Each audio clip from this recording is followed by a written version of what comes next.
Canelas, concelho de Aroca. Por mais extraordinário que isso nos pareça hoje, há muitos milhões de anos, toda esta região estava submersa pela água do mar. Uma das inequívocas provas de que assim foi são os fósseis que se encontram nas serras que vão de Aroca a Valongo.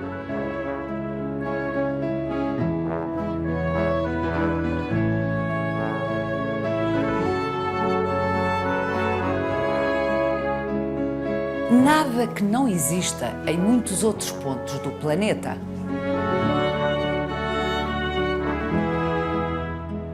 Mas aquilo que distingue o território de Aroca e que constituiu um fortíssimo argumento para a criação do seu geoparque é a imensa concentração de fósseis, muito particularmente de trilobites, uma das primeiras formas complexas de vida da Terra.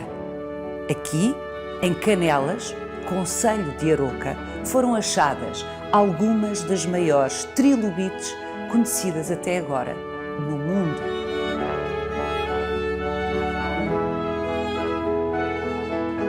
Como se estes factos não fossem por si só emocionantes, o Museu das Trilobites é privado.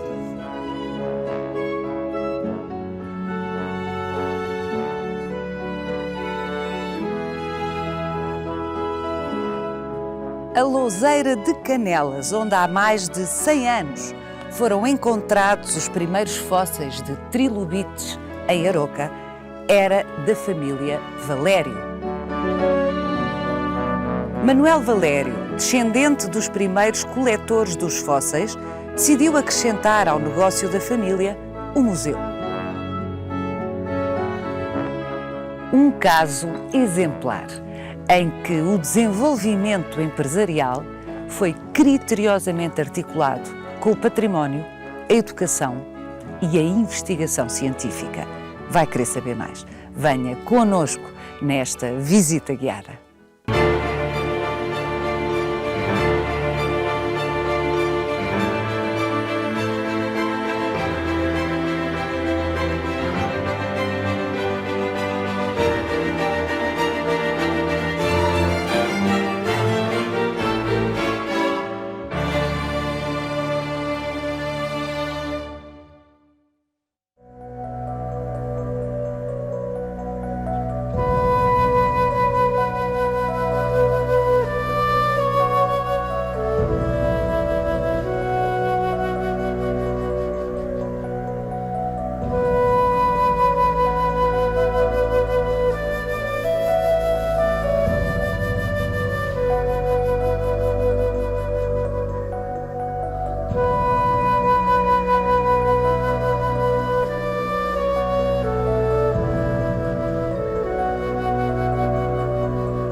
Manuel Valério, venha encontrá-lo aqui na sua fábrica, na secção onde se transforma a ardósia que é extraída da pedreira aqui ao lado.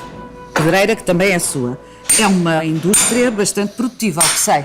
Pelo menos desde há 30 anos que funciona regularmente. Mas aquilo que nos traz hoje aqui não é tanto o sucesso da sua empresa, e ainda bem, ao que sei, tem um único sócio, o seu irmão, não é?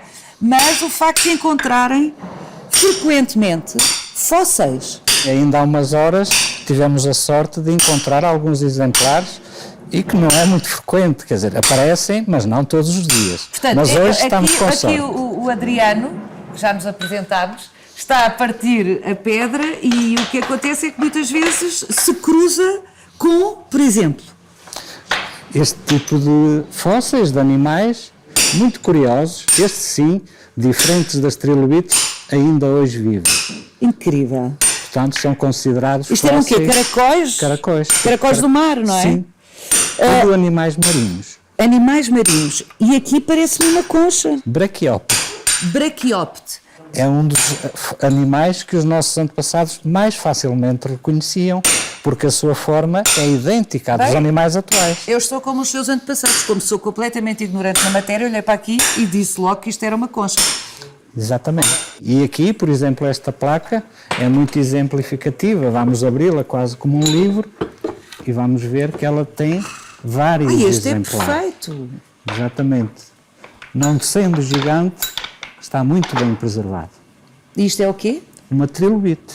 Nós já vamos perceber melhor o que são esses animais, as trilobites, com uma professora de Geologia da Universidade do Porto. Mas, entretanto, Manela, eu sugeria que fôssemos ali até à pedreira, porque, de facto, esta pedreira está na sua família há mais de 100 anos.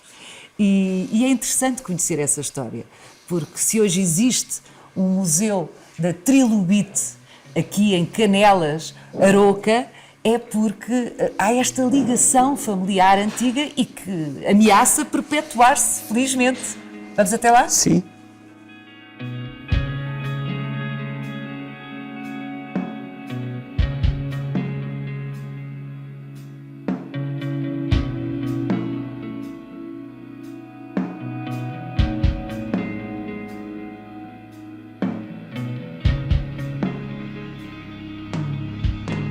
Manela, esta pedreira está na sua família há mais de 100 anos.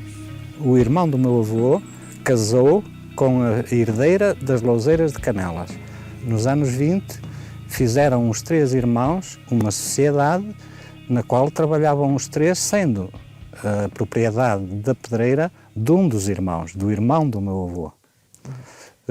Essa sociedade funcionou algumas décadas, até que nos anos 40, quando se deu a Segunda Guerra Mundial, o wolfrâmio foi muito explorado aqui na região.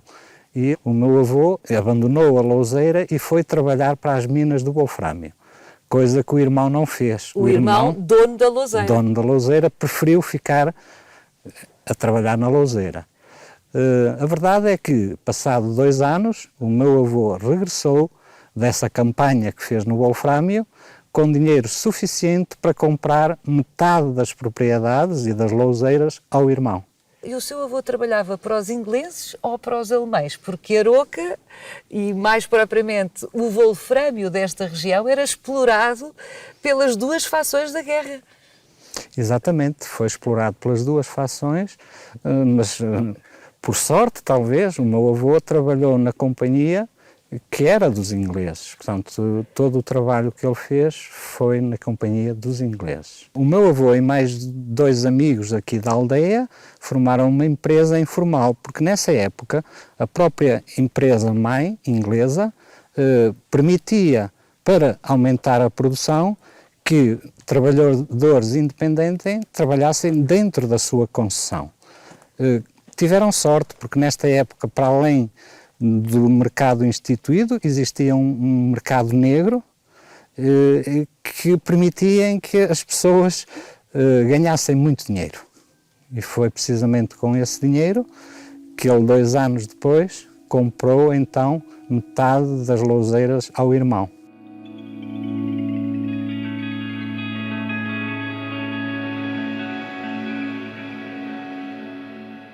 Ainda há aldeias aqui na região com telhados dessa primeira geração de telhados de ardósia? O meu avô, quando comprou a pedreira, ainda desenvolveu muito o negócio até à chegada da estrada, nos anos 60. Foi precisamente a chegada da estrada que trouxe a telha consigo. A telha? A telha consigo. Os habitantes desta aldeia acharam a telha algo moderno, tinha uma cor mais viva. Na sequência deste desinteresse pela ardósia, A própria louseira encerrou durante 2 décadas. E então, há 30 anos, recomeçou a exploração, comigo e com os meus pais ainda. O negócio da família nesta pedreira e na fábrica de transformação da ardósia é idêntico ao que o seu avô tinha? Sim, os produtos são os mesmos, porque, na verdade, a aplicação mais importante da ardósia é nos telhados das casas e continua a ser hoje também, como no tempo do meu avô, um dos produtos mais produzidos aqui. Hoje as tecnologias permitiram um leque maior de produtos e há uma enorme aplicação da ardósia em muitas situações da arquitetura atual, porque a ardósia é um produto nobre e enquadra-se bem numa arquitetura moderna. Bom, Manel, já vimos que o seu avô tinha visão e iniciativa empresarial, mas não só. Sim, o meu avô tinha alguma curiosidade pelos fósseis, porque os fósseis aparecem com frequência. Não lhe passaram ao lado e tinha um local, num cantinho na pedreira, onde guardava esses fósseis. Claro que sorte teve o professor Décio Tadeu, que nos anos 50, ao visitar esta pedreira, encontrou esse cantinho recheado de fósseis e foi com esses fósseis que pela primeira vez deu a conhecer à comunidade científica o gigantismo dos fósseis. Mas não se ficou só por aí. Ou seja, o tamanho, não é? Serem tão grandes. Serem tão grandes, o que não é frequente. Torna sempre este local excepcional, só por esse motivo. Outro motivo que agradecemos ao professor Décio Tadeu hoje foi ele ter levado consigo os fósseis que o meu avô lhe ofereceu e ainda bem que os levou para Lisboa. Hoje são os únicos fósseis recolhidos pelo meu avô que podem ser vistos. E estão no Instituto Superior Técnico em Lisboa. Mas o primeiro arauquense a recolher fósseis aqui na pedreira, nos anos 20, foi o Dr. Simões Júnior, avô do cientista Sobrinho Simões. Ele vinha ainda a cavalo à aldeia Canelas fazer consultas e sempre parava na pedreira para conversar um pouco com o meu avô e pedir-lhe uns fósseis. É uma história muito curiosa, Manel, porque o seu avô era seguramente um homem simples. Era uma pessoa muito curiosa, porque ele fez o serviço militar em África, em Angola, nos anos 20, e disse aqui que ele, quando veio, vinha uma pessoa mais instruída e os fósseis não lhe passaram ao lado, guardou e ia guardando os exemplares mais bonitos, que ele achava mais bonitos. E sempre os punha num canto privilegiado na pedreira, para que qualquer visitante que visitasse a pedreira, ele mostrava-lhe os fósseis como algo quase sobrenatural. Como sobrenatural? Que estaria aqui por um motivo bíblico, ou um episódio bíblico. O meu avô dizia que estes animais eram vestígios do dilúvio. Portanto, um episódio bíblico que fala numa grande inundação de água e na morte de todos os animais. Portanto, ele associava estes fósseis a esse episódio que é o dilúvio. É muito interessante porque, evidentemente, socorrendo-se das suas referências, como não podia deixar de ser, de alguma forma ele compreendeu cedo que os animais eram marinhos, portanto que estava na presença de fósseis marinhos, e essa associação, que parece muito fantasiosa, é pertinente. Sem dúvida. Os animais que eles encontravam aqui tinham estruturas, tinham olhos como os animais atuais. Eram animais muito parecidos com os atuais, mas aquáticos, o que, de alguma forma, os confundia um pouco. E os levava a fazer a interpretação bíblica, não é? Fazer esta interpretação, na altura, tinha aceitação, não é? Pelas pessoas aqui que eram muito religiosas. Ainda me recorda de, quando era muito jovem, vir brincar para a pedreira. Ainda o meu avô era vivo, exatamente. E via muitos fósseis que ele próprio me indicava o local onde os tinha guardados. E eu assumi desde o início da minha vinda para a exploração, conciliar o trabalho de extrair a rocha com a recuperação de todos os fósseis que fossem aparecendo. Bom, Manel, nós já vamos voltar a encontrar-nos, mas agora vou conversar com Helena Couto, que é professora de Geologia na Faculdade de Ciências da Universidade do Porto, que nos vai explicar a relevância destes achados de fósseis de trilobites.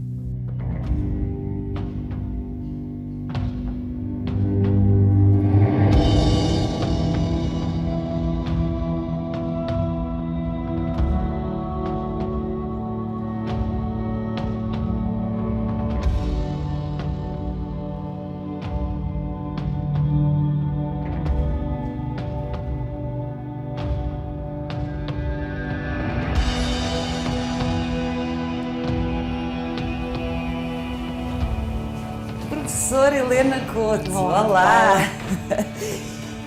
Eu aprendi na preparação deste programa que isto são fósseis de trilobites, mas devo confessar que não sei exatamente o que são trilobites. Não são, Paula, melhor dizendo eram, porque as trilobites viveram há muitos milhões de anos, portanto elas começaram a aparecer há 521 milhões de anos, desapareceram há 250 milhões de anos e o que nós vemos agora são os fósseis deixados por esses animais. O que eles nos deixaram foram os moldes. Se nós pensarmos em juntar estas duas rochas, a carapaça estaria aqui no espaço entre as duas e nós temos aqui aquilo que chamamos um molde que representa a morfologia externa da carapaça, que é o molde externo, e aqui um molde que representa a morfologia interna. Eram animais que tinham uma carapaça, como acontece com os caranguejos atuais, e ainda mais rígida até do que dos caranguejos atuais.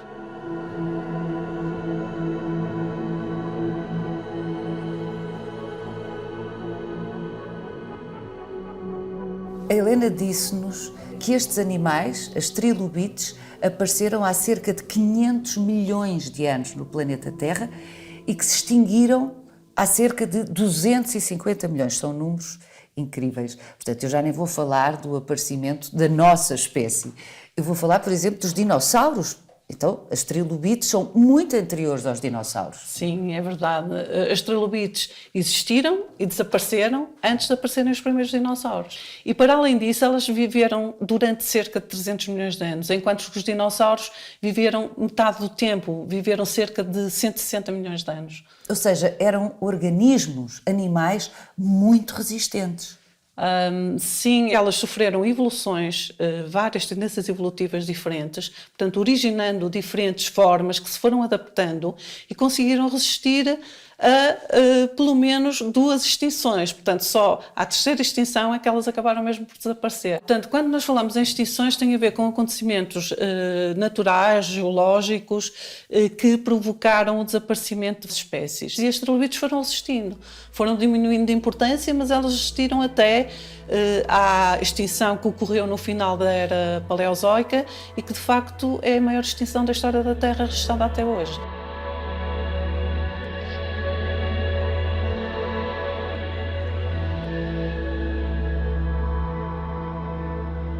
Isto eram animais marinhos, Exato. mas estes fósseis foram encontrados aqui no interior de Portugal, no interior norte de Portugal. Pois, Paula, mas há 500 milhões de anos havia um mar aqui. A Terra é um planeta dinâmico e o que acontece é que as placas continentais estão sempre em movimento, portanto há mares que se fecham, há mares que abrem. Isso tem a ver com a evolução da vida também, não é? Porque ela pode proliferar quando se formam novos mares e pode desaparecer quando as placas continentais se juntam. E quando nós chegamos ao final da era paleozoica... Que é quando, em termos de número? Há 250 milhões de anos, aproximadamente, nós tivemos a formação de um supercontinente. E a configuração era completamente diferente daquela que existe atualmente. Portanto, a Terra é um planeta dinâmico, as placas continentais, no decurso da história da Terra, vão se movimentando e, portanto, os continentes que existiam na altura não têm nada a ver com os continentes que existem agora. Portanto, estes fósseis de trilobites testemunham um tempo histórico do planeta Terra em que a configuração dos continentes e dos mares era tão diferente que aqui, nesta região onde nós estamos, era mar. Exatamente. Vamos encontrar as trilobites em diferentes partes do mundo, onde existia mar nesta altura, não é?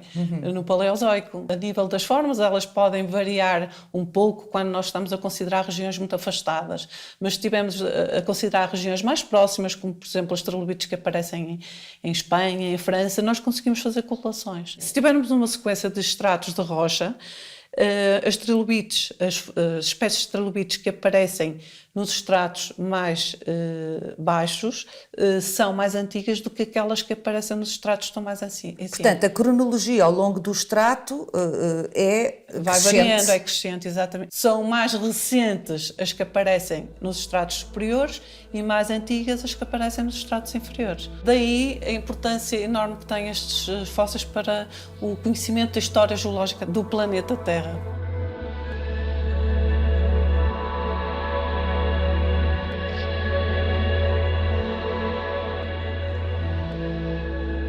Se encontram fósseis de trilobites em tantas partes do planeta, por que é que estas aqui de Aroca e mais propriamente de Canelas são tão especiais? É o tamanho, principalmente o tamanho, porque no mundo existem 5 locais onde há trilobites gigantes, nos Estados Unidos da América, em Marrocos, na China e no Canadá. E aqui em Canelas, Concelho de Arouca, Portugal. Porque as trilobites que aqui aparecem atingem grandes dimensões. Normalmente as trilobites tinham tamanhos entre os 6 e 10 centímetros, a maior parte delas. Havia algumas mais pequeninas, com alguns milímetros de comprimento, e outras gigantes que tinham dimensões superiores a 50 centímetros.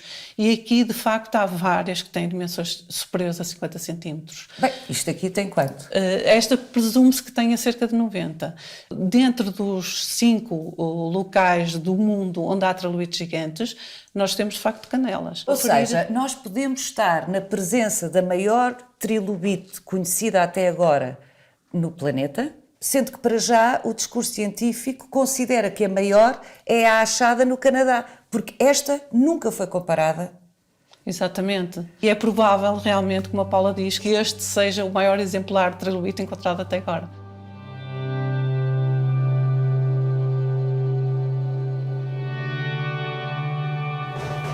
Paula, repara, isto é um ninho de trilobites. São muitas trilobites num curto espaço e é dificílimo encontrar uma peça destas no museu. Isto deve-se ao Manuel Valério, que desde há muitos anos tem, de facto, retirado as peças sem as destruir, porque, para além deste ninho, encontrar uma trilobite completa destas é também muito difícil. Algumas espécies eram conhecidas por partes do seu corpo, mas aqui foi possível descobrir a espécie completa. Isso é muito importante do ponto de vista científico. Porque a carapaça desapareceu, mas nós conseguimos ver a moldagem da carapaça. O positivo e o negativo. Exato, dessa moldagem. A parte interna e a parte externa. Exatamente. Negativo. Todos os fósseis que estão nesta sala são contemporâneos entre si? Sim, mais ou menos, estamos sempre a falar na ordem aqui, dos milhões de anos, não é? Na sala de cima, sim, são trilobites que têm uma idade à volta de 470 milhões de anos.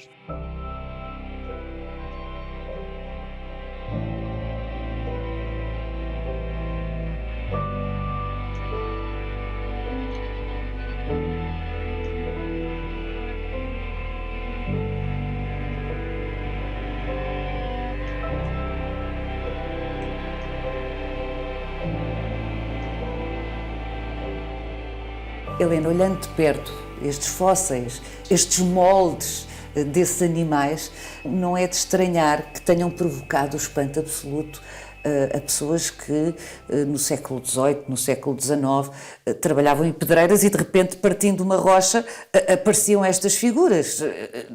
É compreensível que tenham feito as interpretações que nós hoje consideramos mais fantasiosas. Compreende-se perfeitamente. É mesmo inquietante em alguns casos. Mas porquê esta incidência de achados de trilobites em rochas de ardósia?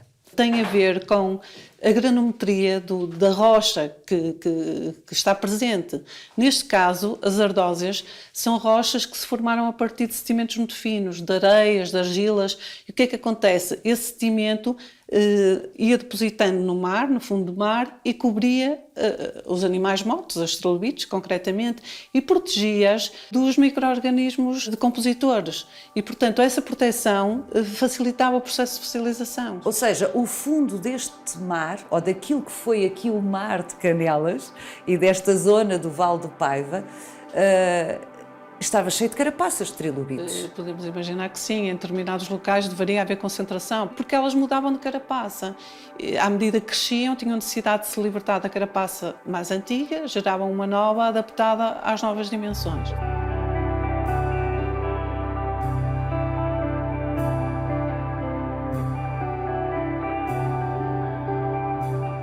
Já sabemos que as trilobites evoluíram para muitas formas ao longo desses milhões de anos em que existiram no planeta Terra. Volto a sublinhar, 300 milhões de anos. Quase o dobro do tempo que duraram os dinossauros. Vamos lá abaixo ver como é que era composto este animal, de uma forma mais gráfica. Obviamente, não é um fóssil, não é?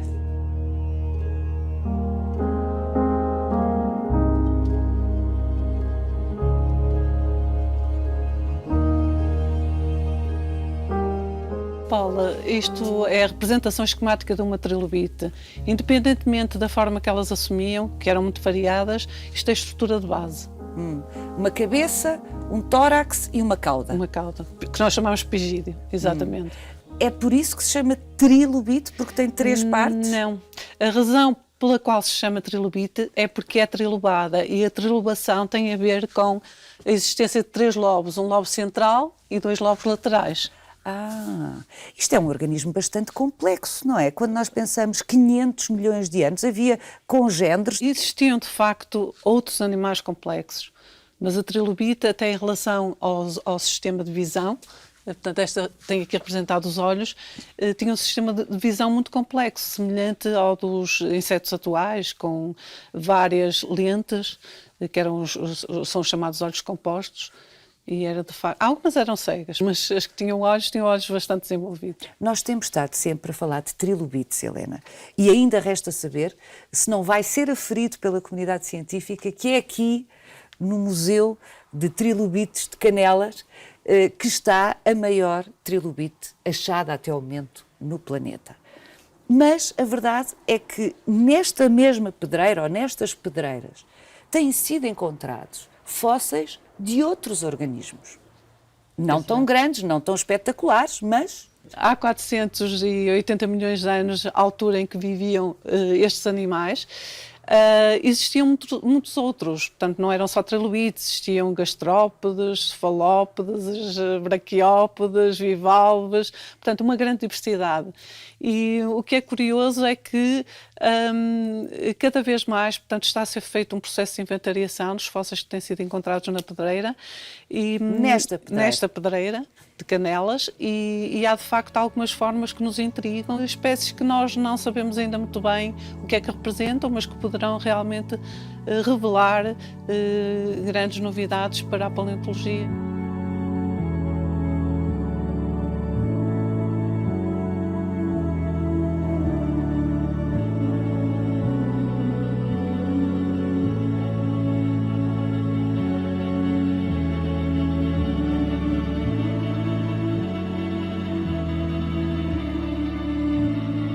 Estamos a chegar aqui a outro núcleo do Museu das Trilobites, mas antes de entrar não posso deixar de reparar nesta grande ardósia com aquilo que vulgarmente se chamam conchas, fósseis de conchas. Esta placa tem a particularidade de ter uma grande concentração. Este era o animal que os nossos antepassados mais reconheciam, o que na verdade os confundia muito, porque eles sabiam que estes animais só poderiam ter vivido no mar. Mas a explicação foi achada, como já nos disse. Exatamente. Eram restos, vestígios, testemunhos do dilúvio, descrito no livro sagrado, a Bíblia. O mar invadiu as terras e trouxe consigo os animais que viviam no mar. Daí eles hoje estarem aqui então no meio das montanhas. Esta era a interpretação dada pelos nossos antepassados. Aliás, este núcleo, Manel, é dedicado especificamente aos instrumentos que os seus antepassados usavam aqui na pedreira. A exploração foi abandonada no início dos anos 70. As ferramentas ficaram por aí abandonadas. Quando retomamos a exploração nos anos 80, eu, na altura, resolvi guardar as ferramentas, com o intuito de um dia as poder expor. Estas são as ferramentas artesanais que os nossos antepassados usaram. Começam aqui as mais primitivas e como que um avanço tecnológico e depois, cronológico aqui depois à volta. Sendo que a última máquina já era motorizada, na altura foi uma grande máquina, muito moderna, ainda usada pelo meu avô. É interessante que o Manel tenha tido esse desejo de guardar as ferramentas dos seus antepassados, quando a reabertura da pedreira tinha como objetivo o negócio da extração da ardósia. Não era ainda o objetivo expresso fazer um museu. Se calhar eu já premeditava isso, porque sempre me interessei também pelo passado da exploração, porque se formos a ver, nós fomos continuar um trabalho que os nossos antepassados fizeram e há sempre muita informação que recolhemos, não é? Eles conheciam muito bem todas as camadas da pedreira e essa informação era importante. Inclusivamente, quando retomamos a exploração, recrutámos também alguns dos últimos funcionários que trabalharam na pedreira, para nos transmitirem exatamente essa informação, que era importantíssima. Portanto, houve da parte do Manuel uma recolha de informação com implicações empresariais, que era saber onde explorar, onde extrair com mais lucro a ardósia da pedreira, por um lado, mas por outro lado também tinha um enorme desejo de colher fósseis. Sim, éramos 13 irmãos e desde criança eu fui sempre o que me interessei mais pelos fósseis. Vinha brincar para a pedreira quando era criança e o meu avô tinha gosto em me mostrar o cantinho da pedreira onde ele guardava religiosamente alguns dos fósseis que ia recolhendo. De tal maneira tinha curiosidade pelos fósseis que, quando tinha cerca de 12 anos, levei um fóssil para mostrar ao meu professor de ciências, porque eu desconfiava que ali estaria algo de importante, embora eu nem sequer sabia que esse fóssil era uma trilobite. E foi ele que lhe disse? Foi ele precisamente que me disse, e foi da boca dele que pela primeira vez ouvi o nome trilobite. E não só o nome trilobite, mas também me disse que este animal era tão antigo que tinha vivido no mar há muitos, muitos milhões de anos. E isso marcou-me, sem dúvida marcou-me. E talvez esse episódio, Manel, esteja mesmo ligado ao seu desejo enorme de construir aqui, ao lado da pedreira, ao lado da fábrica que transforma a ardósia, este museu. Posso confessar que no primeiro ano de trabalho, no fim desse ano, fiz logo uma exposição com as trilobites que tinha recolhido nesse primeiro ano de trabalho na pedreira. Tinha quantos anos, Manel? 26 anos. Ou seja, tem um irmão sócio na pedreira e na fábrica, mas este museu é iniciativa sua e é propriedade sua, privado. Sim, porque, na verdade, como eu me interessei pelos fósseis, eles ficaram à minha guarda e, com o passar do tempo, para além de os divulgar, não fazia sentido eu tê-los escondidos. Portanto, tinha que os mostrar. E então, como não tive o apoio dos outros sócios, eu decidi individualmente fazer eu o próprio museu, à minha custa. O Manel é licenciado em História, mas para além disso, tratou de contactar especialistas em paleontologia para o ajudarem e acompanharem na construção, enfim, de um museu responsável, consequente, com seriedade científica. Inicialmente, a minha tática foi levar os fósseis às universidades. Foram mostradas nas universidades mais importantes do país. O sucesso foi tal que comecei a ter muitas escolas, muitas universidades que queriam ver os fósseis. E os fósseis estavam guardados. Foi aí o grande despontar para a vontade de construir um espaço que albergasse uma pequena parte da coleção. Quantos fósseis acumulou o Manel ao longo destes 30 anos? Até o momento inventariámos cerca de 5.000 exemplares, mas há outros que ainda não estão inventariados, portanto o número será um pouco maior que esse. É um trabalho que estamos habituados a fazer. O que significa que, de alguma forma, os trabalhadores aqui da pedreira e da transformadora da Ardósia estão cientes da importância dos fósseis. No início, para os incentivar, eu oferecia-lhes um prémio, que era fotografá-los ao lado do exemplar que descobriam. E eles ficavam orgulhosos por eu os fotografar com o fóssil que eles próprios descobriam. Portanto, eu hoje tenho dezenas de fotografias com o fóssil e o descobridor. Eles já reconhecem alguns dos animais e são, na verdade, eles que encontram a maioria dos fósseis. Depois, sim, a inventariação sou eu que a faço. E conto com o meu filho, que, sendo geólogo, irá com certeza continuar este trabalho. Mas a maioria dos fósseis são eles que os encontram. Acompanharam todos os fósseis que apareceram até hoje e a própria construção deste espaço do museu foi quase construído nas horas livres por eles também. Eles também colaboraram na construção do museu. História bonita, Manel.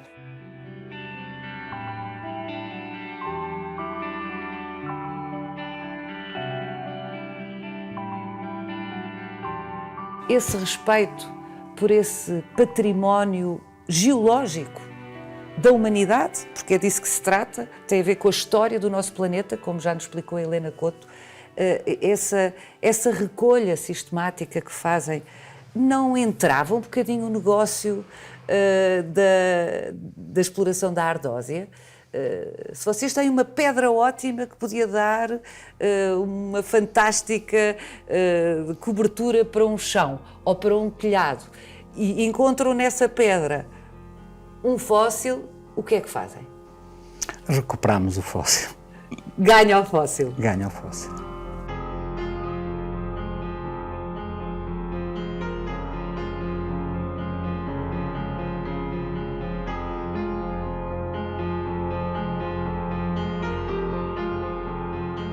Siga-nos no nosso sítio e na nossa página de Facebook, onde encontra este e os outros episódios do Visita Guiada.